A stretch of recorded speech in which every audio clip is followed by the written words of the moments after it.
It's 3 o'clock, so let's get started. On behalf of SCSM and COPAFS, I want to welcome everyone to our 5th of 8 webinars on confidentiality and data access entitled Disclosure Review Risk Assessments.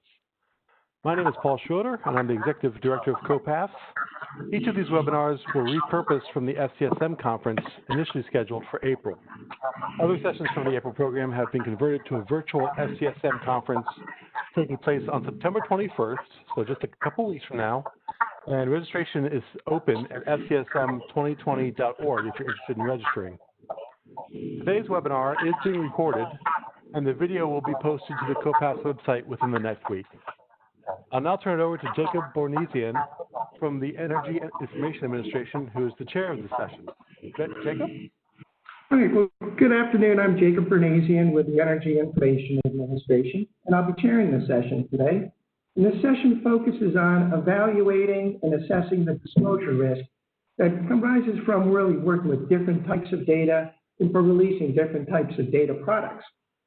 The session provides a variety of presentations that touch upon the common issues that we experience as statisticians working in the field of data confidentiality and privacy. And our first presentation is going to address the issues in the context of releasing information from qualitative studies. And then the second presentation relates to releases of tabular data and reviews different ways to quantify the risk at the record or file level.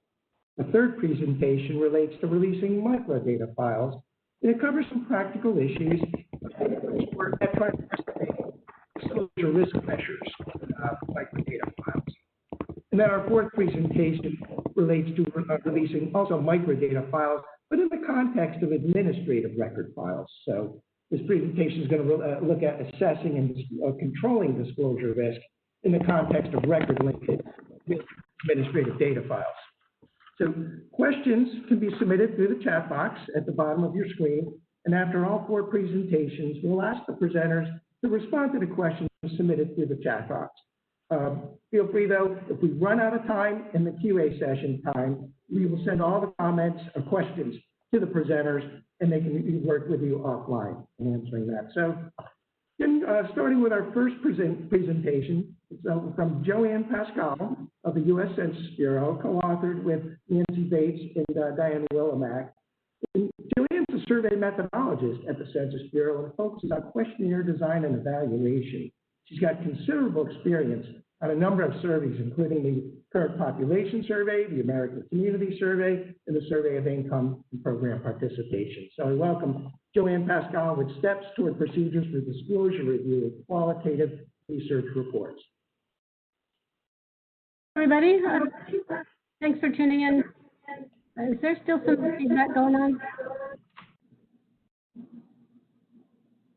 No?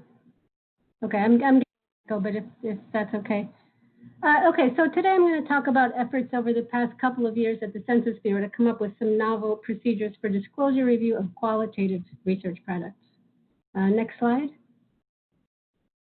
So at the Census, we have a standing policy to review all of our research products for disclosure avoidance, and this is the protecting the identity of the research subjects that we talk to. So to meet that goal, we at Census have a disclosure review board. This is a body of 20-some people that meets on a weekly basis to review and assess research products that are geared for the public. And for years, there's been a very well-established set of procedures for reviewing quantitative research products, and that's always in flux and being updated. But for qualitative products, they were generally considered out of scope for these procedures because they were thought to pose little or no risk for disclosure. So about 2 years ago, as part of its efforts to keep pace with the growing threats to privacy and confidentiality in general, the Census Bureau started to rethink the disclosure avoidance for these qualitative products in particular. One result of that was an attempt to sort of apply these ill-fitting tools that had been designed for the quantitative side to the qualitative side. So, for example, for quantitative products, there's these rules about rounding to the nearest 10 or sometimes the nearest 100. But given the small sample sizes in most qualitative work, rounding to the nearest 10 or certainly 100 would really compromise the integrity and the transparency of our methods. So around the same time that Census was rethinking qualitative guidelines in general, we received a legal discovery request to release focus group summaries. And that called into question whether those summaries would pose a disclosure risk. And that prompted our DRB to issue interim guidelines to redact the focus group summaries. So both of these things, these efforts sort of coalesced and prompted the Census Bureau to launch a formal effort to develop disclosure avoidance guidelines tailored to qualitative research products for household surveys and for establishment surveys. And so a small team was put together, and we spent a year developing these guidelines, and they're now up and running. Okay, so next slide. And I'm sorry, I think I forgot to mention the last one, so let's go one more.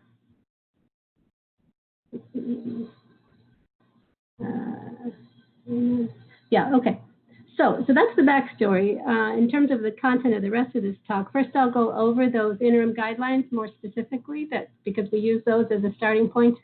Then I'll talk about our outreach and literature review work, and then our attempts to adapt some of the principles from the disclosure avoidance on the quantitative side for qualitative products. And then I'll talk about what came out of this effort, the guidelines themselves, and then 5 sort of general principles for practitioners, both authors and disclosure avoidance officers. And then I'll say a few words about what's been happening in practice. Next slide. Okay, but before I get into that, I just want to, just in terms of scope, in terms of the applicability of these guidelines, I thought it might be useful to establish some context. So for the most part, the purpose of qualitative research at the census is to pretest and evaluate surveys and other data collection materials. And the goal is generally to assess the question-answer process and adjust the data collection methodology to maximize data quality and minimize respondent burden. And these are some of the more familiar methods that we use: focus groups, cognitive interviews, debriefings, and things like that. So just to set the context, that our research is geared toward questionnaire design and evaluation for the most part. Okay, next slide.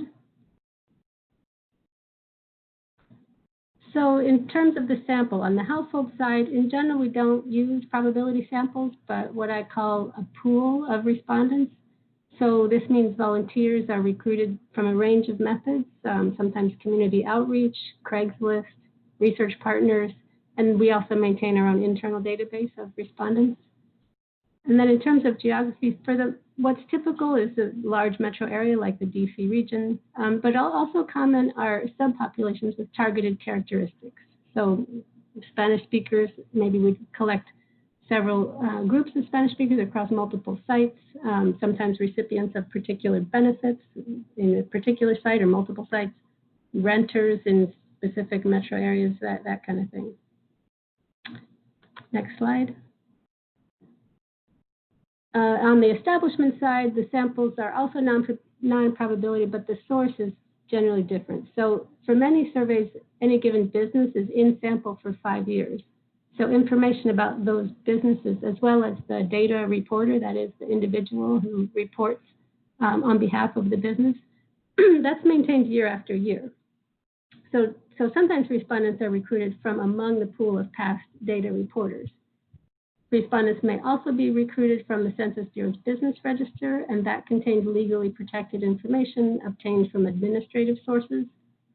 So for establishment surveys, we often already know quite a bit about the respondents, and in some cases, what we know about them is legally protected because it's coming from these ADREC sources. And finally, for some specialized topics, we may obtain lists of businesses from like trade associations, or we might solicit participants from Craigslist and social media and some of the other usual methods that are used on the household side. Okay, next slide. Okay, so now let's jump into the interim guidelines. This was issued by our Disclosure Review Board a couple years ago. First is the main guiding principle, which is simply to avoid disclosing the identity of an individual or establishment that participated in our studies. That's what we're aiming for. That's the main principle. And then they issued several directives or means to achieving that main principle. And many of these are not, number one, they're not surprising, and number two, they map onto certain other aspects that have been floating around out there in the privacy literature, including the HIPAA so-called safe harbor de-identification method. So these are to remove specific data elements like personal and business identifiable information, names, address, SSN, dates, and named holidays, proper nouns that are could be associated with local schools, things like this, information that could be linked to publicly available news reports or other databases, and obviously photos, video, and voice recordings. Okay, so these are the undisputable, no-brainer type of things. Just take that stuff out, redact it.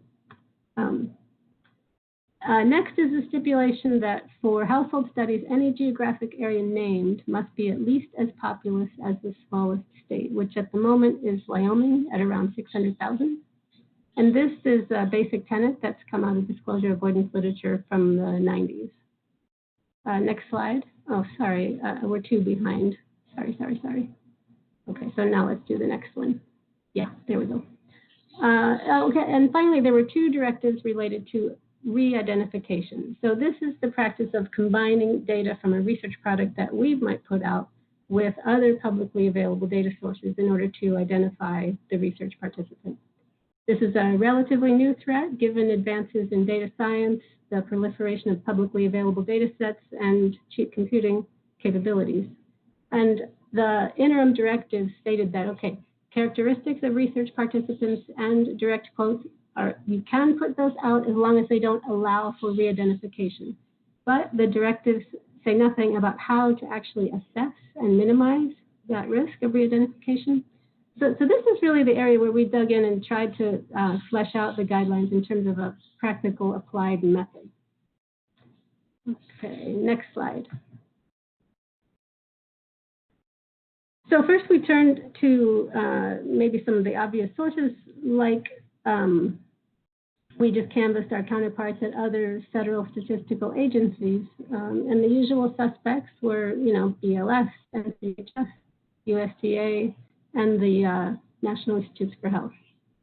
We also explored the policies of associations connected to the social science disciplines, including APOR and ASA. And then, of course, we dug into the published literature. Next slide. So across those different sources, some of the themes that emerged were things like informed consent, redacting the obvious identifiers, how to store and handle and destroy the data when you're done with it, avoiding re-identification, but in general, it was really just more general than any specific method of how to avoid re-identification. And then, of course, broad statements about following best practices, laws, and regulations. But again, we found no practical, specific guidance on techniques or methods for actually how authors are supposed to go about this, or reviewers could go about this to avoid re-identification. So ultimately, we thought we might be in a position of having to come up with something from scratch. Next slide.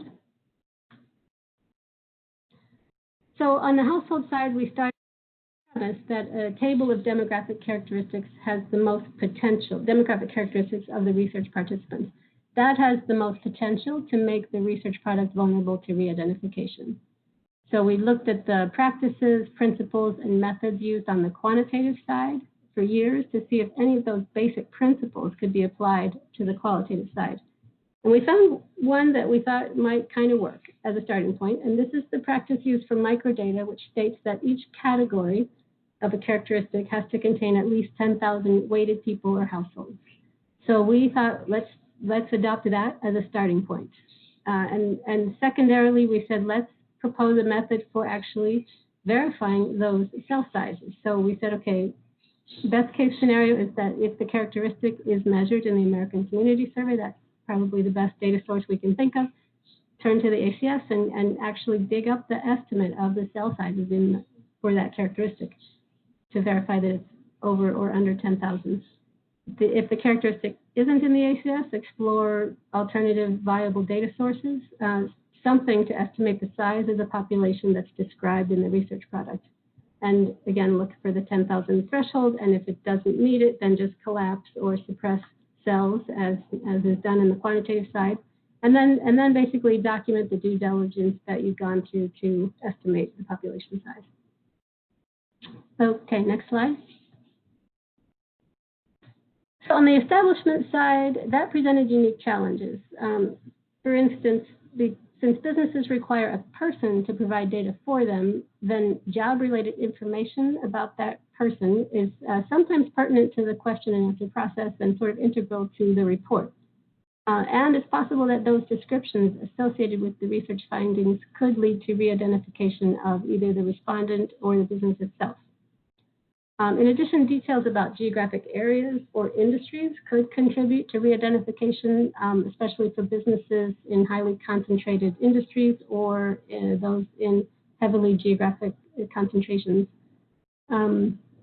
And finally, reporting count data in establishment surveys has to abide by legal and regulatory restrictions, which is related to our administrative data and our use of IRS records. Specifically, at the national level, no table can have less than 3 cases. At the state level, the threshold is 10 cases per cell. And at the sub-state level, the threshold is 20 cases per cell. And, you know, the solution is similar to on the household side, basically collapse or suppress cells or rows or columns as needed until those thresholds are met. Okay, next slide. Okay, so these are the final guidelines. So basically, these are the interim guidelines, and the stuff that's shown in red is the new stuff that we developed in the past year. And, you know, the most substantive bits are there in basically section C1 and 2, which specify the details of these thresholds for cell sizes. We also added some fairly minor enhancements. So for the photos and videos, we said, okay, you can't, you have to take those out if it enables an individual to be identified. And we did that mostly for purposes of usability studies, where they might want to show a picture of like a hand on a mouse or something like that for the usability. So we didn't want to be too overly, we didn't want to make the scope too broad for that. And we added one more directive specifying that screenshots can be provided if the data is fictionalized. Okay, next slide. So here's a very simple hypothetical example on the household side with a before and after on the left and right. So first, with regard to the smallest state standard, in this example, there were 4 sites originally, A, B, C, and D. A and B met the threshold, but C and D were each below the 600,000 population threshold, so we just combined those. So C and D, the sites can be named, but their data has to be commingled. So that's what you see on the right-hand side. And then with regard to the rows, in this case, hypothetically speaking, the other race fell below the threshold, so we combined that with Hispanic, and then it met the threshold. So this is pretty typical. And this is actually not too unrealistic from some of the real cases that we've seen since this has been in effect. Next slide. Okay, so finally, in terms of practice, we developed 5 key principles for authors and disclosure avoidance reviewers. And these might seem super obvious, but I'm just going to spin through them because they weren't being done when we first were doing this. We thought, okay, let's really spell it out. So first of all, the authors should be trained on these disclosure avoidance methods. We don't want to leave it to just some board behind the scenes. Authors need to really understand what the actual procedures are, so that they can be aware of the kinds of details that could raise concerns for disclosure, and then redact the detail right at the source. If it's really not necessary to the story that they're trying to tell, just take it out. And that might seem like a no-brainer, but I think we all get a little bit attached to our findings, and it helps to have a little reminder that, is this integral to the story or not? And if it's not, why take any risk?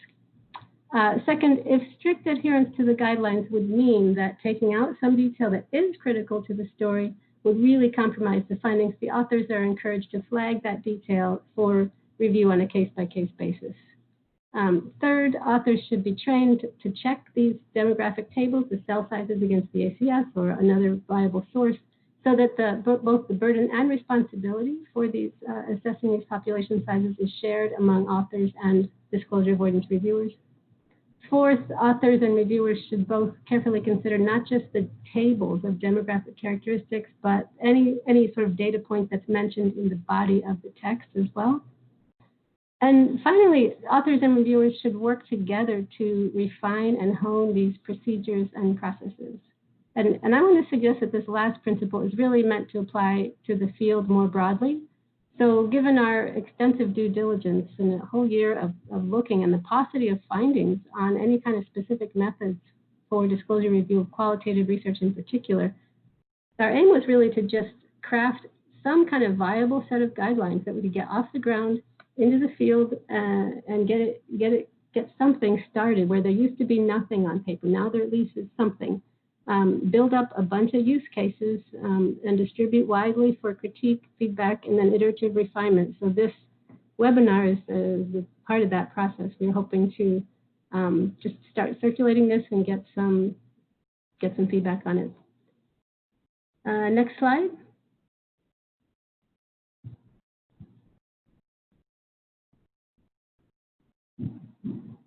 So just a few words on where we are now. So this went into effect in January of 2020, and so far we've had many information products. So slide decks, working papers, journal articles go through, and for the most part, it has not been a showstopper. It has not like stopped authors or caused a whole bunch of consternation or watering down of results at all.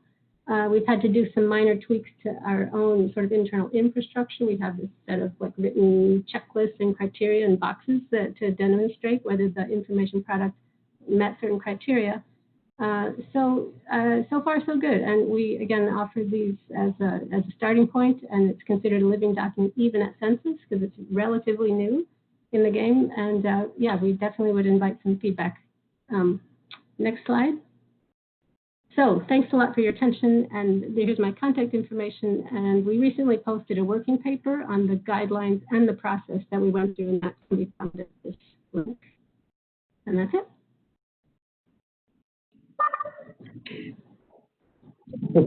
Thank you, Joanne.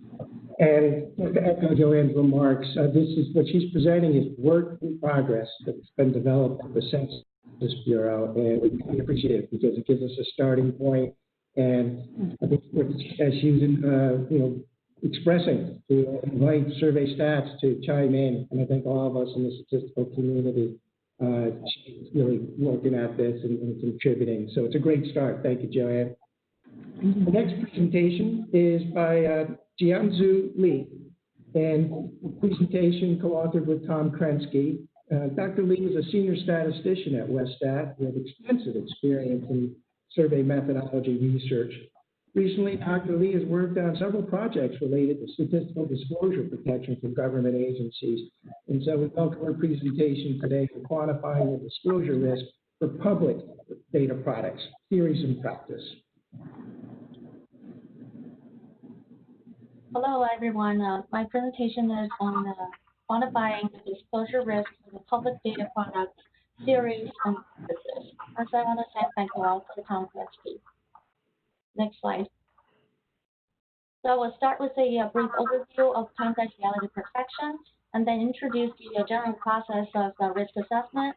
The next, I'll discuss the series on risk quantifications and share some practical issues that we encountered and resolved, followed by a summary.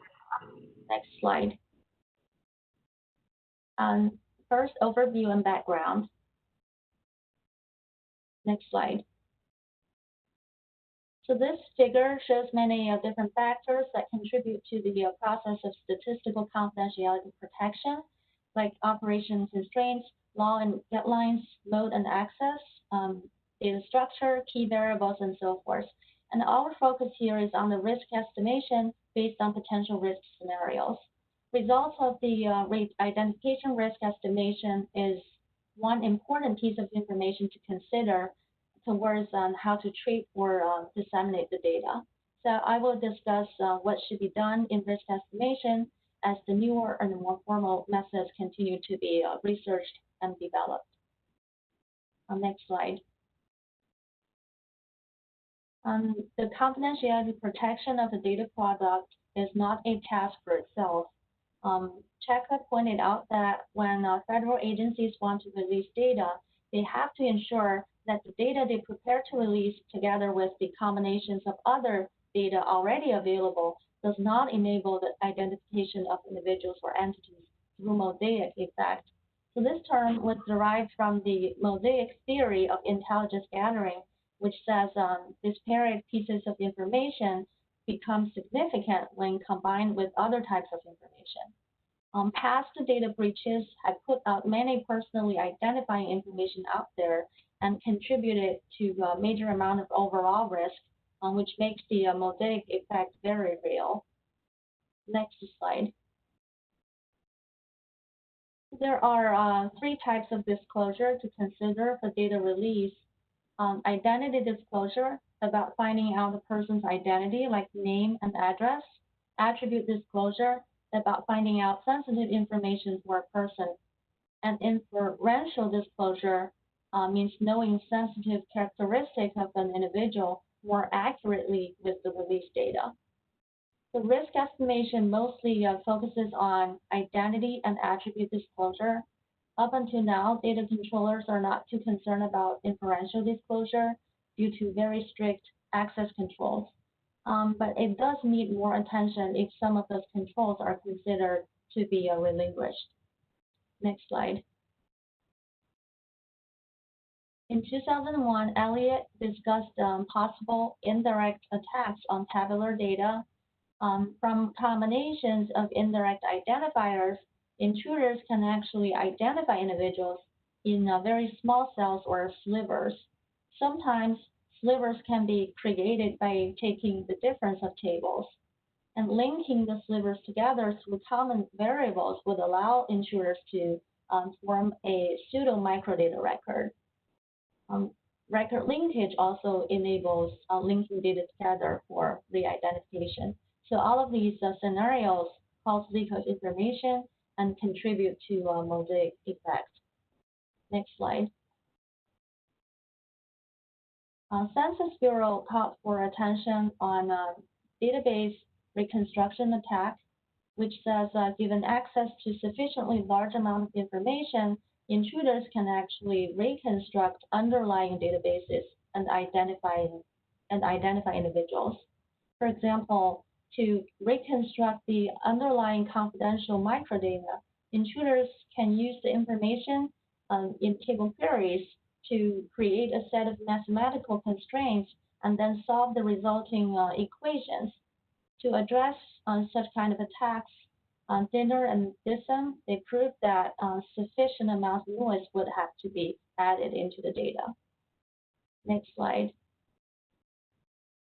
So I'm going to discuss the general process of risk assessment. Next one.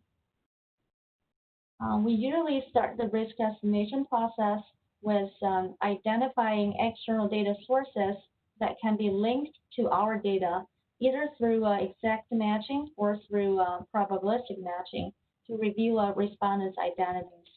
Next, file level risk would be estimated through some risk metrics, followed by identifying risky variables and records, treating them by recoding and suppression. Sometimes repeat this process a few times to determine if data preservation is necessary. And after preservation, the impact of risk and utility should be evaluated before dissemination. Next slide. Next, I will talk about some theories and approaches for quantifying the risk. Next slide. Matching to external data. Probabilistic record linkage can be used to estimate the re-identification risk. It calculates the likelihood of successfully linking a case in one file to the same case in another file through common variables. In an inmate survey, we wrote up the estimates, such as percent by race, gender, etc., to the prison level, and matched these estimates to those in the prison frame. The percent of correct matches reflect the risk of identifying prison names. Other examples include matching household surveys to ACS county data and matching school and student surveys to school registry. Next slide. So for re-identification risk estimation, risk metrics can be used to supplement matching when no external data with common variables exist, or they do exist but impractical to retrieve. LMM proposed some simple risk metrics from two perspectives. Prosecutor perspective assumes the intruder knows the target is in the data. In that case, exhaustive tabulations can be used to identify cells with very small counts and calculate the risk. The other is the journalist perspective, assumes the intruder does not know if the target is in the data set. So the question would be if a sample unique is also a population unique. Next slide. New Argus, that's a superpopulation approach and can be used to estimate the re-identification risk from the journalist perspective. Based on model assumptions, the posterior distribution of population count given sample count in a cell K follows a negative binomial distribution, where the cells are formed by indirect identifiers. So the risk of a record I is defined as the expected likelihood of finding this case in the population given sample counts. And the approximate risk measure when cell count is 1 is actually a function of the sampling rate, pi k, which can be estimated using survey weights. This approach sometimes may underestimate the risk because it does not account for random zeros. Next slide. And another option is to use the log linear modeling for estimating the re-identification risk.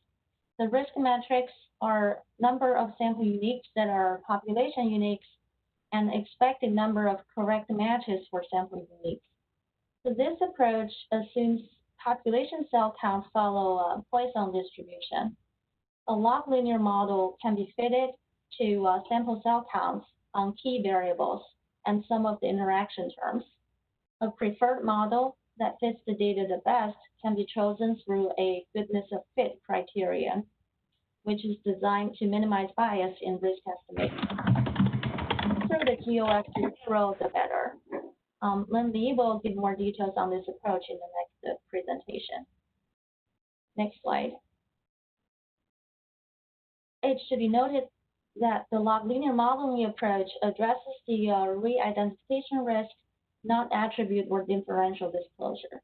So most of the time we focus on the risk for sample unique, which are also population uniques. This approach does not investigate the likelihood of attack by intruders, and it heavily relies on the assumption on the amount of information available to intruders and does not account for the situation that intruders can share information.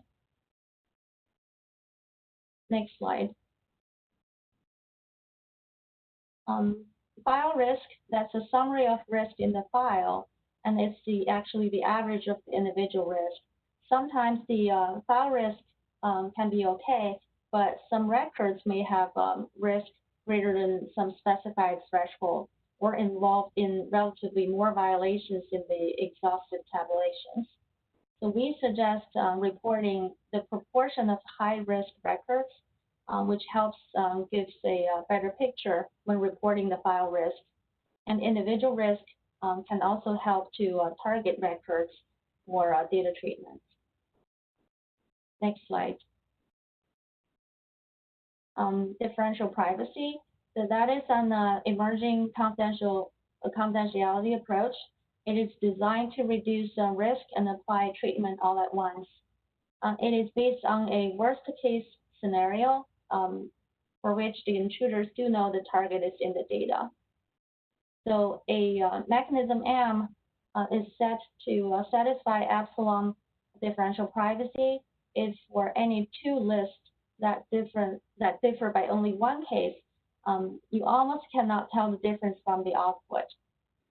A cap delta can be put to restrict the perturbation to maintain the data utility.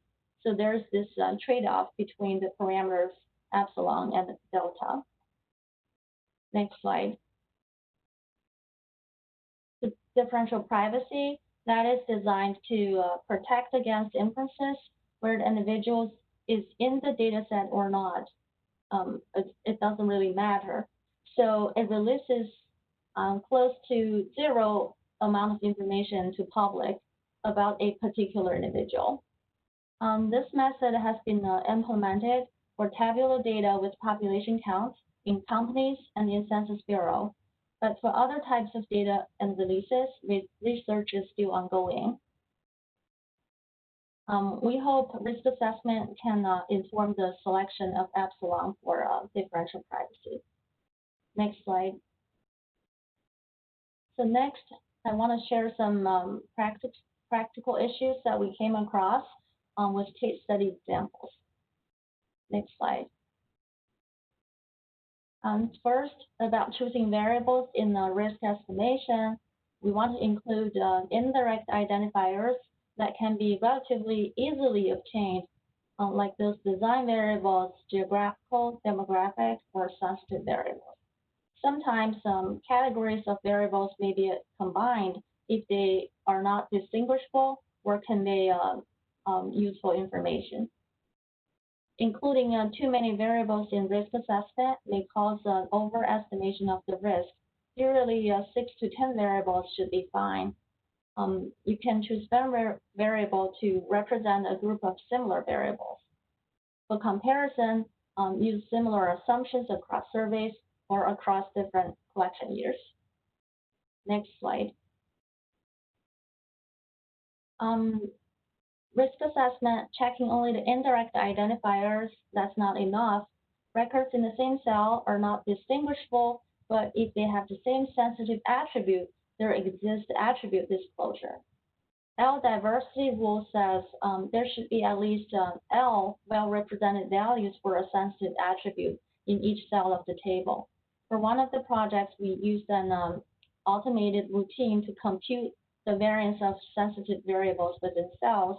So if the variance is 0, we need to combine categories of the indirect identifiers. Next slide.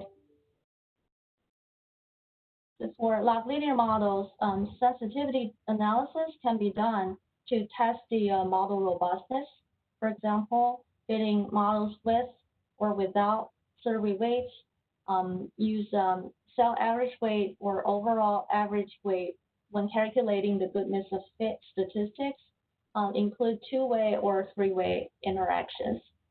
You will hear more details in the next presentation. Next slide. Longitudinal data. The risk in longitudinal data is usually higher than in the cross-sectional data because extra information is available. In longitudinal data, some variables do not change over time, but many others do. For dynamic variables, we suggest the inclusion of change flags in log linear models to account for the longitudinal nature. Plus, the release of longitudinal data should also consider whether any cross-sectional data have already been published. Next slide. Ideally, the threshold for acceptable risk level should be set by policymakers. To release microdata, we have used different guidelines for rule of thumb for the log linear modeling approach. For example, the threshold of 0.01, 0.03, and 0.6 were used to classify the file risk as very low, low, moderate, and high. However, these thresholds are adjustable for different data products by considering the limitations and factors such as access or harm. Next slide. Software can be used to facilitate risk estimation. For probabilistic record linkage, we use WestStat proprietary SAS macro WestLink and the fine-grained record linkage software, but Frail is not being maintained by CDC anymore. For re-identification risk estimation, we use the SAS macro SDCM way, which has been converted into an R package and will be available in the upcoming data protection toolkit. It has some overlap with the R package SDC macro, but we added the goodness of fit for choosing a good model. Next slide. So here's the summary of my presentation. Next slide. Traditionally, a risk estimation focuses on protecting identities within the data in hand. It considers the combination of indirect identifiers. We have shared a few ways of doing it, but each risk estimation task would need to have a different twist to it. So there are many factors to consider, like types of variables, statistical analysis of interest, mode and access, and so forth. So the limitation is it focuses on identity disclosure, but not so much on inferential disclosure. However, for now, at the very least, it is encouraged to estimate the re-identification risk. Next slide. In the future, we need to consider what information in the data product would add to the mosaic. When balancing the risk and the utility of data products we plan to release, in theory, it could impact data release by other agencies.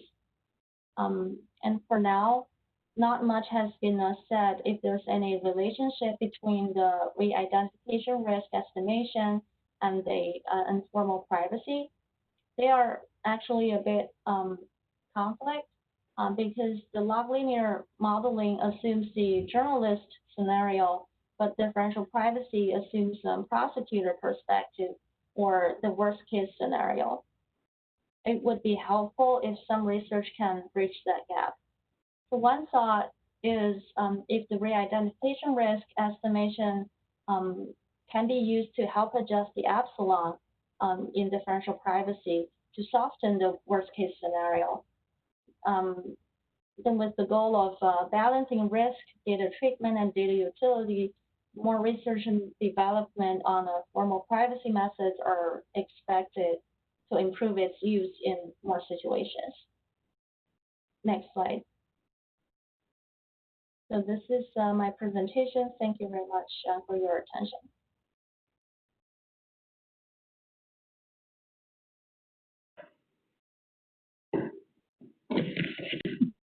Thank you, Jin-Soo. So our next presentation is by Lily, and she's also a senior statistician at Westat with 17 years of experience in survey research.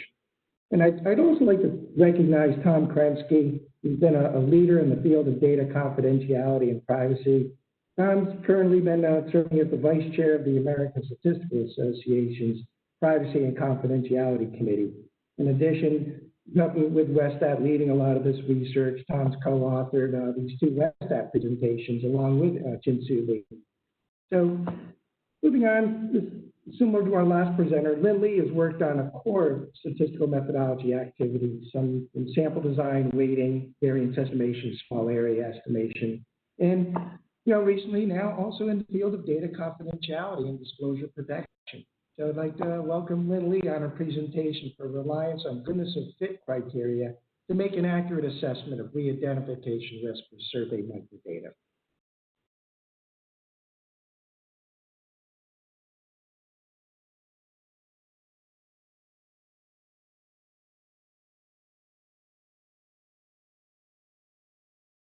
Okay, thanks, Jake. So as Jake mentioned, my topic is reliance on goodness of fit criteria to make an accurate assessment of re-identification risk for survey microdata. And this is joint work with Tom Krensky and Jen Lee at Westat and Natalie Shlomo at the University of Manchester. Next slide. So first, I'll give an introduction of the challenge and the approach used to address it. Then demonstrate the issues we run into when applying the approach, and describe a simulation that investigates the issues. In the end, I'll provide a summary. Next slide. So the challenge is to quantify the file-level re-identification risk when assumptions do not hold. Re-identification happens when a unit in the released data is linked to the same unit in public knowledge through common variables. The common variables are often referred to as key variables or indirect identifiers. Re-identification risk is the probability when the microdata record indeed belongs to a known unit. So researchers have proposed quantifying the risk through models. However, model assumptions may not hold in some applications. How robust is the model diagnostic measure? Consequently, the risk estimates to deviations from model assumptions. That's the question we're trying to find an answer. Next slide. So to measure the risk, we form cells by cross-tabulating all the key variables. And sample uniques in cells have the highest risk. Based on sample uniques, there are two types of risk measures. Tau 1 is the expected number of sample uniques being also population uniques, and Tau 2 is the expected number of correct matches for sample uniques. So in the formula, K refers to cells formed by crossing all the key variables. Capital Fk is the population size in cell K, and little fk is the sample size in cell K. In practice, a capital Fk often needs to be estimated. Next slide. Skinner and Shlomo in 2008 proposed the log linear model approach to estimate risk. So they assume that the population size in cell K, capital Fk, is a realization of the independent Poisson random variable with a mean of lambda k.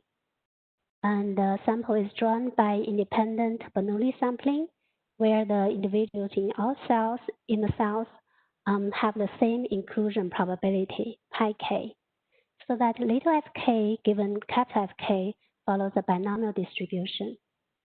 If the assumptions hold, they obtain the capital Fk given little fk follows a Poisson distribution with a mean of lambda k times 1 minus pi k plus little fk. And then we can estimate tau 1 and tau 2 using the two formulas on the slides. As you can see, both lambda k and pi k are needed in order to estimate the risk. Next slide. The pi k is assumed known, although in practice it often needs to be estimated. Lambda k can be estimated by fitting the log linear models on the observed sample counts in cells formed by key variables and their interactions. For complex samples, the weights are also taken into consideration. We compare models that are hierarchical to one another and choose the most parsimonious one based on the goodness of fit criteria. Next slide. The Skinner and Shlomo developed the goodness of fit criteria to help assess whether a model is overfitting or underfitting. The GOF statistics aims to minimize the bias of the risk estimates. It is the estimated bias of the risk standardized by the square root of the variance of the risk of the bias. It is normally distributed approximately. A large positive GOF indicates overestimating risk, and negative GOF indicate underestimating risk. As interaction terms are added, the GOF tends to decrease. We normally stop adding terms when the GOF are small positive values, for example, around 2. In many empirical experiments that Skinner and Shlomo conducted, they found that the independence model tends to be underfitted and consequently overestimate risk. And the models with all three interactions tend to overfit and consequently underestimate risk. They found that the models with all two interactions often provide a good estimate of risk. Next slide. So we used the log linear model approach to estimate the risk for the survey of doctorate recipients' data. SDR is a longitudinal survey, and it has a new sample. It has a new sample every 2 years. with a cohort of new PhDs. It has a complex sample design. We ran into a problem when estimating the risk for the 2017 public use file. So we used 8 key variables. However, even with all 5-way interactions, the model fit is still poor. This plot shows the goodness of fit values for the independence model and the models with 2-way or higher order interactions. You can see that even with all 5-way interactions, the goodness of fit is still high. Next slide, please. So we look for possible reasons for the poor model fit. Maybe it's caused by violation of model assumptions. As mentioned earlier, SDR has complex sample design. The sample designs are different among the cohorts, and the new cohort has deep stratification. The sampling rates vary a lot across strata. As a result, their sampling weight has a large variation with a CV of 109%. In addition, the stratifiers are not available in file, so the model cells do not match the sampling strata, and pi-k is unknown. The sample selection is not independent across cells, and within cells, the sample selection rate is not equal. But we estimate pi-k by the inverse of the average final weight in cell K, or the inverse of the overall average final weight. Next slide. Okay, so we conducted a simulation to trying to answer whether is GOF still a good indicator of the risk estimates being too high or too low when the model assumptions do not hold. We selected 1% sample from the SDR 2017 path for 1,000 times. We fit log linear models with 8 key variables, and as an outcome measure, we computed the difference between the estimated risk and the true risk. Positive difference indicates overestimating, and the negative difference indicates underestimating the risk. And in the simulation, we focused on the tau 1 risk, which is the number of sample uniques being also population uniques. Next slide. So we have 9 scenarios. Scenario 1 is a simple random sample, which aligns with the model assumptions. And the other scenarios are stratified sample, like the SDR. So we estimate lambda k by fitting the log linear model using 2 approaches. One approach includes the stratifiers in the key variables, and another approach, the key variables are not related to strata. And further down, they were split by whether to use weights or not to fit the model. And finally, we estimate pi-k using 2 approaches. One, the estimated overall sampling rate and the estimated cell sampling rate. The estimated overall sampling rate is the inverse of the overall average weight. And we refer to this as a pi-hat approach. And the estimated cell sampling rate modifies the pi-hat approach by using the inverse of the average weight in the cell K. And we refer to this as a pi-k-hat approach. Next slide. So this is the simulation results for scenario 1, the simple random sample. The red cross is for the results for the independence models, and the blue circles are for the results for the all 2-way interaction models. You can see for the independence models, all of the samples have positive GOF and a positive difference. The difference is like the bias of the risk estimates.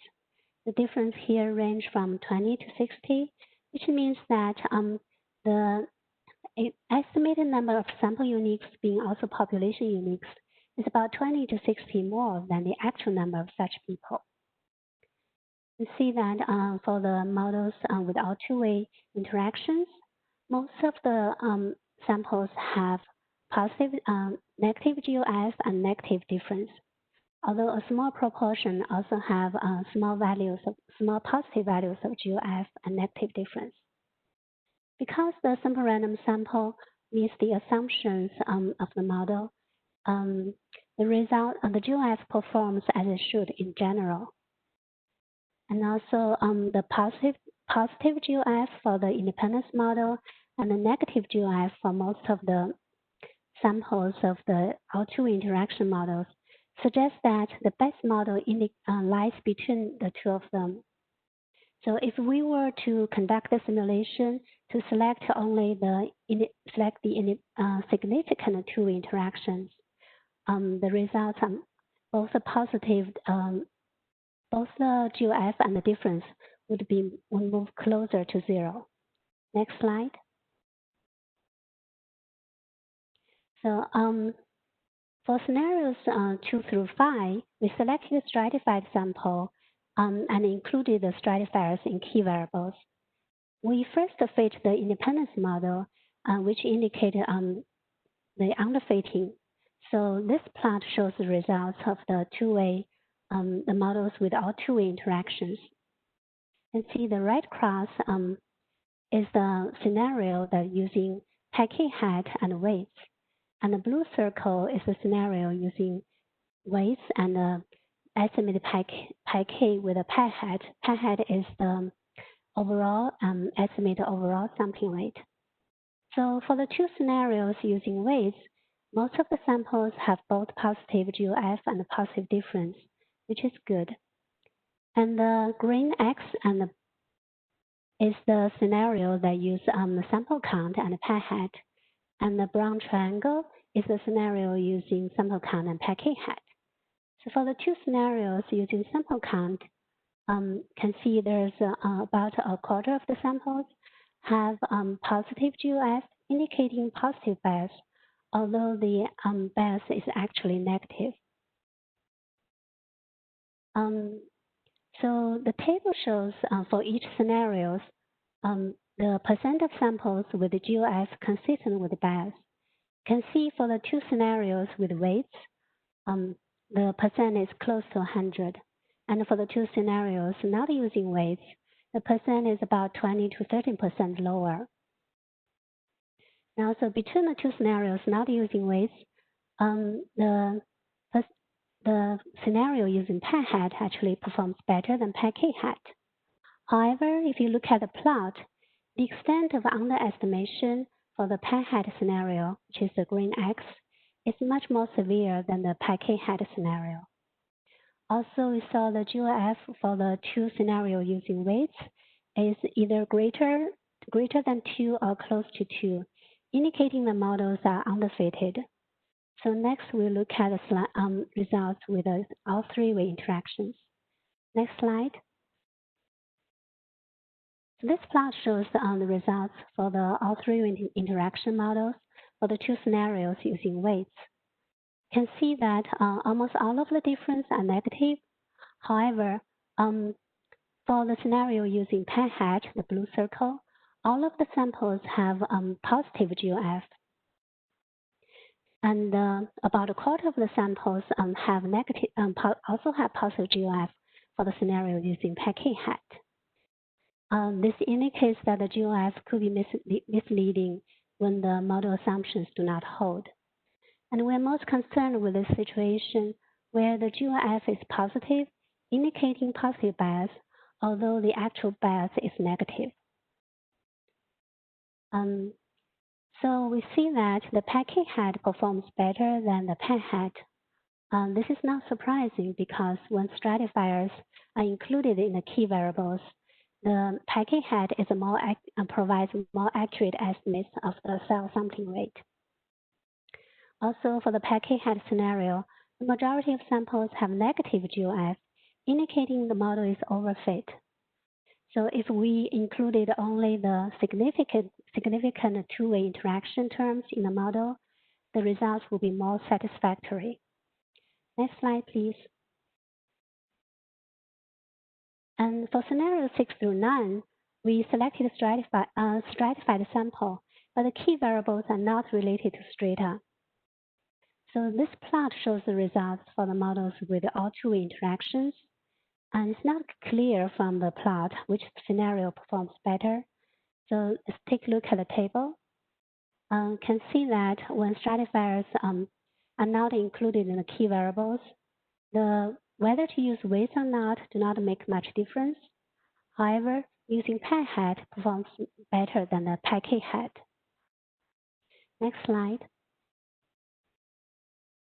So the simulation results suggest that when deviating from model assumptions, the GIF could be misleading. The design variables should be included in the model whenever available, because it would help achieve a better estimate of the cell sampling rate and also satisfy the model assumption of equal sampling rate within cells. And if design variables have too many levels, we should combine the levels with similar sampling rates. And for complex sample designs, weights should be used to fit the log linear models so that lambda k can be estimated consistently. And if design variables are not available, but weights vary a lot, one possible approach is to use the tree algorithm to identify factual variables related to weight variation and use them in the key variables. Next slide. So it will be helpful to check the robustness of the risk estimates through sensitivity analysis. Now, simulation illustrates a possible sensitivity analysis. We recommend being conservative in risk estimates. Given the importance of protecting the respondent's identity, it will be better to overestimate the risk than underestimating. And finally, I'd like to remind you a few of the caveats in our approach. As Jen mentioned earlier, the log linear model approach only addresses the re-identification risk. It heavily relies on the assumptions of amount of information available to intruders. And also, our simulation focused on the tau1 risk only. So how the GIF performs for tau2 risk remains to be found out. Next slide. And this concludes my presentation. Thanks for your attention.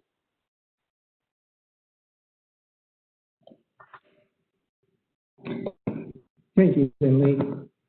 And our next and fourth final presentation is on record linkage involving administrative data files. And our presenter, Ryan Kling, and his co-author, David Israel, were both with ABT Associates. And Ryan is with ABT Associates on contract with the Bureau of Justice Statistics. So I'm actually curious to hear about the acronym FJSP, because that's a mystery to me. So I welcome Ryan Kling on his presentation. Thank you, Ryan. All right, thank you. I'm Ryan. I'm a principal associate at APT Associates. I've been at APT a little over 20 years. We are the data collection agent for the Federal Justice Statistics Program. So it's and one of the things we need to do is process data across a bunch of different case management systems that don't really talk to each other very well, and then really assess how well we do when we link these. And that's what I'm going to be talking about. It's not really about the linking part, but we haven't done, one of the things that we need to do is express how well we're doing. This is a methodology that we're proposing. It's a pretty straightforward methodology, particularly if you're been doing a lot of linking, and it's a work in progress. So pretty soon we'll have results. Then we'll be BGS will be publishing them, but it's really something that we've needed to do for a while, and I think David and I, working with a project monitor at BGS, I think we've got a strategy for it. Next slide. This is just the disclaimer for the cooperative agreement, and that our views are not necessarily endorsed by BJS or the Department of Justice. Next slide. So the outline for this, as I said, the Federal Justice Statistics Program collects administrative data across six different administrative data systems, case management systems, and we keep adding more because it's fun to do. One of our roles is to link data across those systems. Just like everything else, we don't issue data with identifiers. but we need to link those data because each stage of the criminal justice system reports a different information. Nobody collects all the information in one place. So linking is important. It's not as one of the features of the federal justice system. Once you're convicted, all your record is public. So a lot of this, even though we're worried about disclosure, we're worried about disclosure, particularly in the investigation phase, in the earlier stages before whether you're found not guilty, whether you're investigated but you're not charged with a crime. So we still need to worry about disclosure, and we've been linking for a long time, but this is really to try and assess how well we link, and that's really the point of this. Next slide. Just to give you an overview of the FJSP and its relationship to the criminal justice system, the group of boxes on the top kind of show what we collect in the criminal justice system, from investigation and arrest all the way through corrections, so probation and prison. Each one of these stages is addressed by a different alphabet soup of agencies, and I don't expect anyone, unless you really know what the criminal justice system is, to understand what they are, but really investigation is reflected by the U.S. attorneys. The U.S. attorneys will be brought in on investigation to figure out how much evidence is needed to file a case in federal court. When they file a case, they will issue a warrant that is served by the U.S. Marshals, or they will work with policing agencies such as the FBI or ATF to arrest that, and the U.S. Marshals will book them. So we can get arrests from there. When you're in court, both the courts themselves and the U.S. attorneys record data about how that case is going, what you're charged, what offenses you're charged with, who they are, what offenses you're charged with, and what the outcomes are. The U.S. courts obviously do a lot of other things. They hear appeals, they hear civil cases. Those are other parts of FJSP, but we can set those aside for this talk. One of the important pieces in the court system is the U.S. Sentencing Commission is a commission within the courts, an independent commission that issues sentencing recommendations after a conviction, and they record a lot of evidentiary information you can't get anywhere else. So they become a really important data source, but their data don't talk to anything else. And then when you get to corrections, we have data from prison, the Bureau of Prisons, BOP, and federal probation. We collect data that we don't really reflect here because it's not quite public yet, because we're constantly adding new data sources and we're linking them. But each one of the different colored boxes you see here, each one of the different agency names you see here has their own administrative data system. In some cases, it works really well, and they record a lot of data. In some cases, it doesn't. Next slide. So we need to link the data across the system, and FJSP has developed something called dyad links. FJSP reports data, records data. Its basic building block is an analysis file that's a static file. It either represents an admission to an agency, the in file, a release from an agency, the out file, or one period in time. It's neither in or out. It's really a point in time, and that's the sentencing file. That's the arrest file. We need to make links between all of these.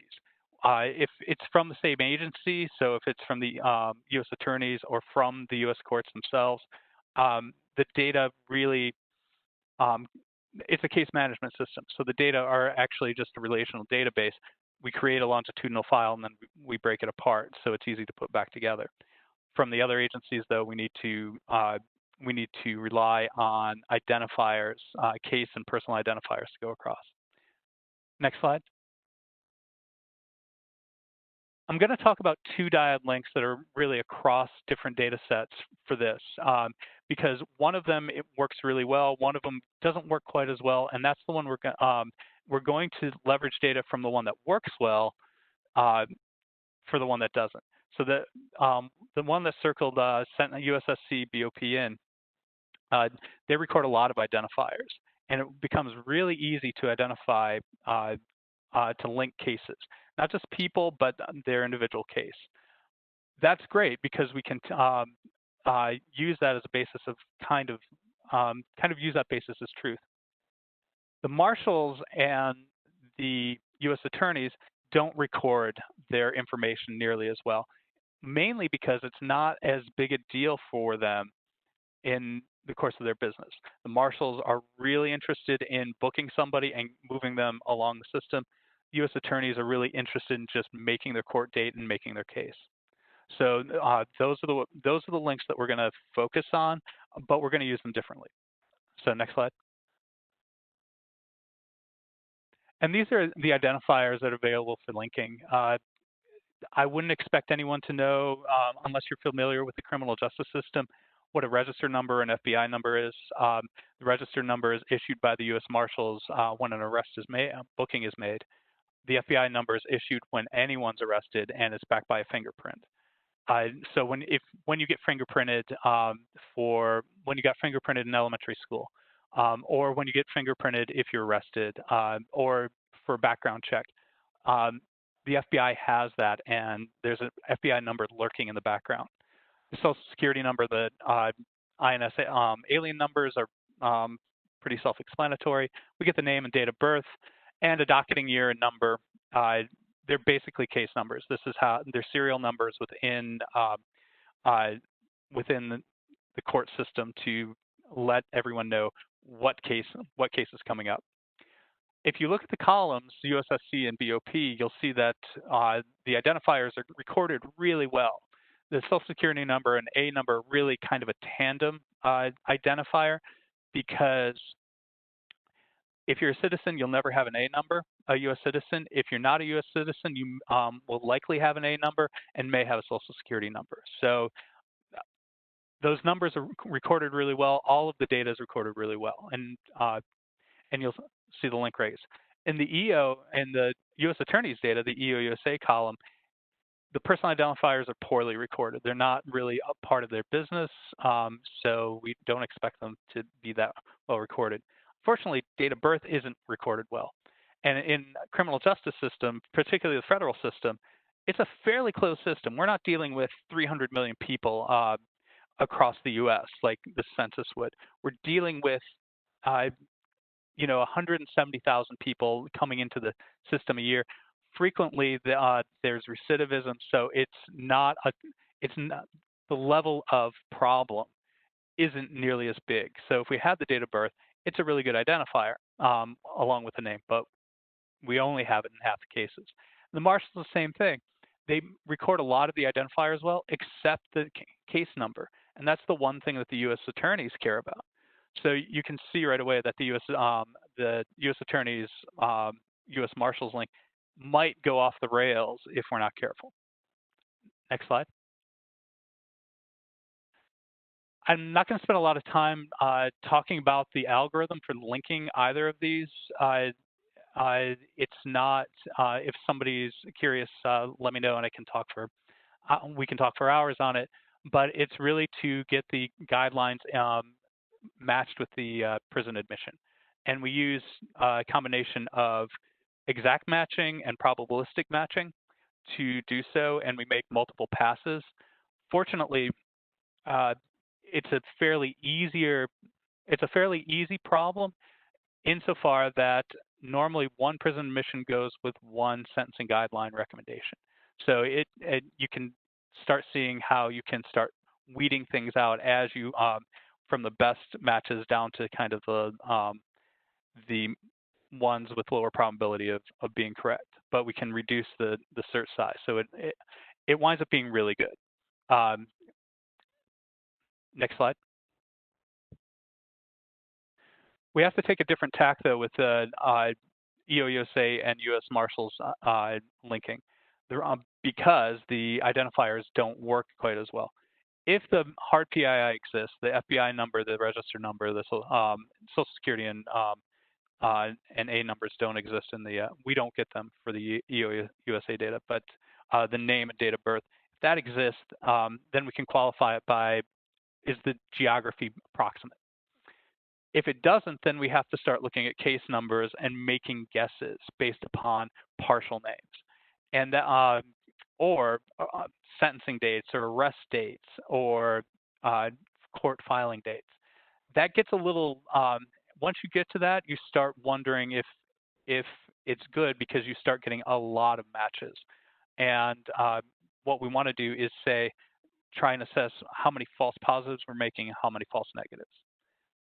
And there's various tiers of linking within the identifiers to try and get at that. Next slide.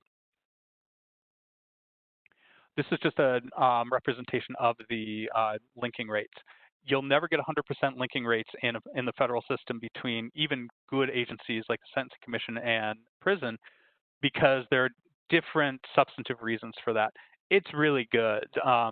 Just trust me on that, but you'll have to trust me on for this talk. But it's really good, and it's probably doing about as well as it can. But the point of this is you'll see the top two lines from the Sentencing Commission BOP. The bottom two lines are from the U.S. attorneys and marshals. And you see they're not quite half of it, but they're probably 60% of what the link rates are from the good agency. We're not sure if that's right or not. We feel like that's low, and that's really what we're trying to assess. So next slide. To do so, what we want to, and really this is really just what we're talking about. And what we want to do is try and sort out the false negative and false positive links. Next slide. To do so, we've got a strategy, and it's an iterative strategy, and it's a very direct strategy to do this. We want to construct a synthetic data set to test our linking algorithm from the worst data. To do that, we're going to take the links from the BOP and Sentencing Commission and modify the data.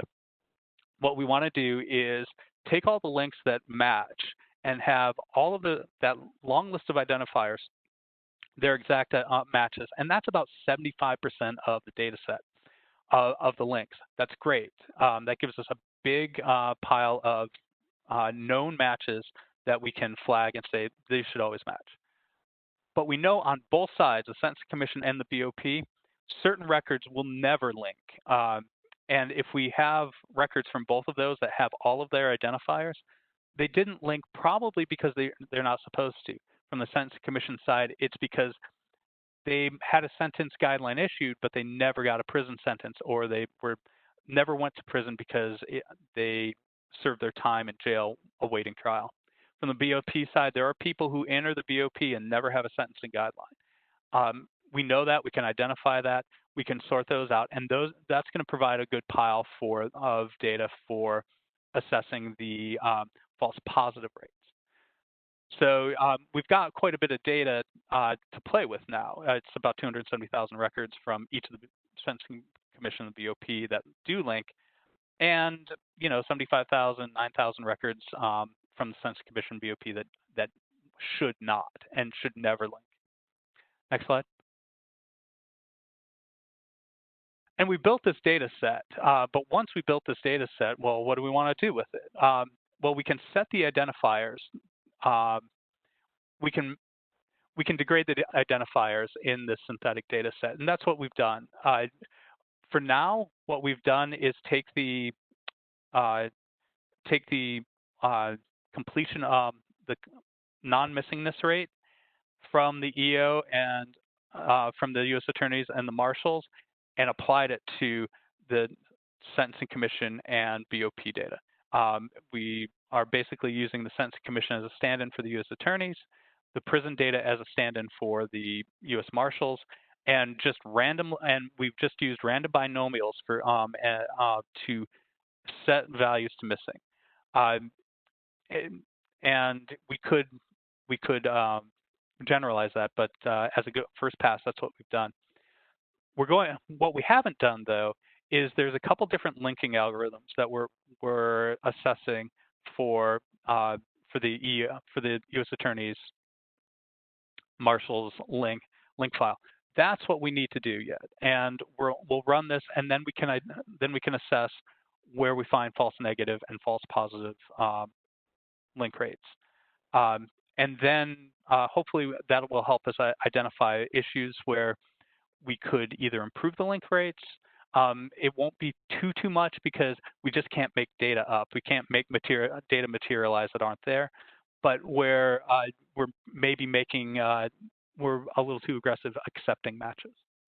Next slide. And we'll stratify this by how certain we are that that everything goes together. So I mentioned that we had different tiers of exact and probabilistic tiers of matching. The same thing on, and we'll stratify our statistics by that. Next slide. There are a couple caveats, and you might be looking at this and going, well, there may be some issues going on, and we're thinking through those, and we'll address those. One, this is purely algorithmic. It's generalizable, but the individual results aren't. The strategy is generalizable, but just because this we get positive, negative, false positive, false negative rates for Marshall's U.S. Attorney's link, other links in the system need to be assessed on their own. It also assumes that the identifiers are missing at random. They're not really missing at random, but they're looking at them, they appear to be conditionally missing at random. So we can build that in. The other thing that I haven't talked about is that we're not actually changing values.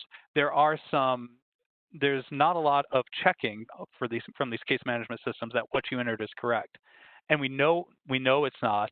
And what we can do is also what we're going to do is also mess with kind of a degree of fat fingering the identifiers within certain ranges to test the robustness of the algorithms. The other issue is we think it'll provide a valid assessment of the error rates. It may be a little aggressive. It may be a little optimistic because we can control what's going on, and in the real world, that's sometimes things go kind of haywire. But what it won't do is tell us which links are actually matched in error or haven't been matched correctly. That's okay. What we really want to do is give the user give BJS and the user a sense that what we're doing is good, or if we think there's deficiencies, where the deficiencies are, and maybe we can reweight to overcome those. Next slide. So, as I said, this is a work in progress. We haven't applied it to the algorithms yet. We're really close to it. We have everything ready to go. We just haven't run the algorithms. But we have enough data from both the OSSC and BOP to apply the strategy, and we can apply the strategy from those data. We can degrade it differentially for links across the system. And really, we're using this for two things: to report the error rates, but also see if we can minimize error rates from different parts of the algorithm and kind of iterate parts of the algorithm that we know are a little less certain. Next slide. Thank you for listening. This is my contact information, and thank you very much.